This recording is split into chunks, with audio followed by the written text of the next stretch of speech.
It's Donovan Everett from Cape Racing, and I'd just like to say it's an absolute pleasure to be involved with Intrabet and Cape Breeders in this golf day today here at Pearl Valley.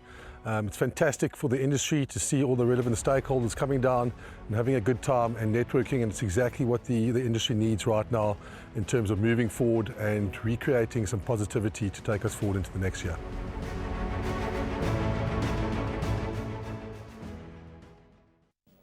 Next hurdle will be race number 6, which will be over 1,000 meters, jumping at 15:35. So the speed will be on from the outset.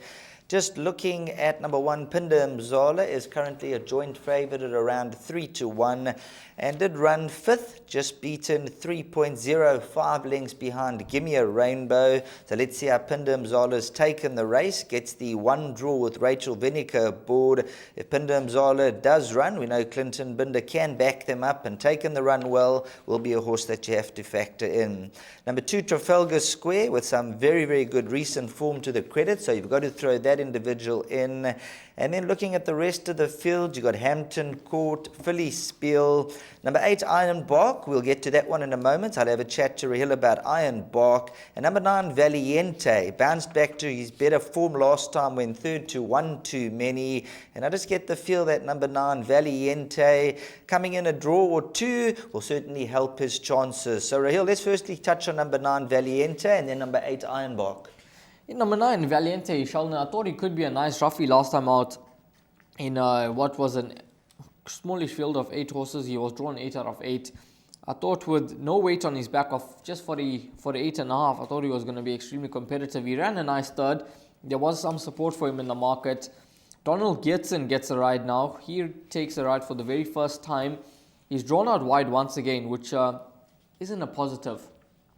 There is a lot of pace in the race, so I'm just hoping that Donald is able to get Valiente over from the draw and get him into a decent position. I don't think it's going to be good if he's traveling 3 wide. I don't think it will suit his chances. So if he just manages to get into a decent position, one off the paint or something like that, where he's not too far off the action, I think Valiente could run on strongly. Last time out, he moved up to a point, and I think this time out, with a more confident ride, not too far off the action, I think Valiente will be competitive. He's been priced up at 15-2 in the market, and I think he'll give a good account of himself, especially now that he's on a mark of 62. Number 8, Iron Bark. There's been a touch of support for this individual. He won on a mark of 66 when he beat Just the Guy Thing, and I thought that was a cracking run. There was lots of money for him on that day. He landed a coup with Muzieni aboard. He's just 2 points higher than that last winning mark.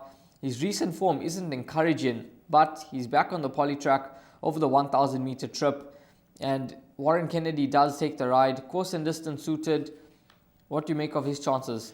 I make him the lurker in the pack. Like you mentioned, a few runs back, 4 runs back. He shortened right down from 12 or 14-1 down 5-1, and he came through to win victoriously.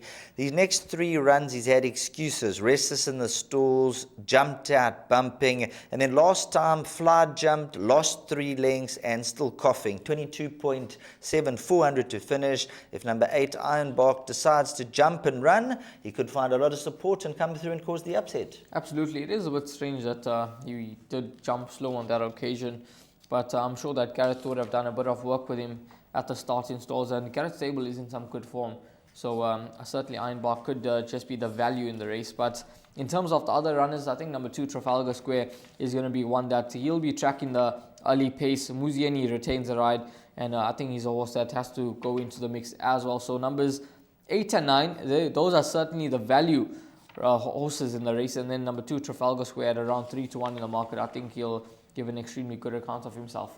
100% right. So looking at everything, all in order. And we better say about number 5, Hampton Court. The Dennis Bosch stable's definitely in form, because if we don't mention Dennis Bosch here, Hampton Court will come through and he'll give it to us on air.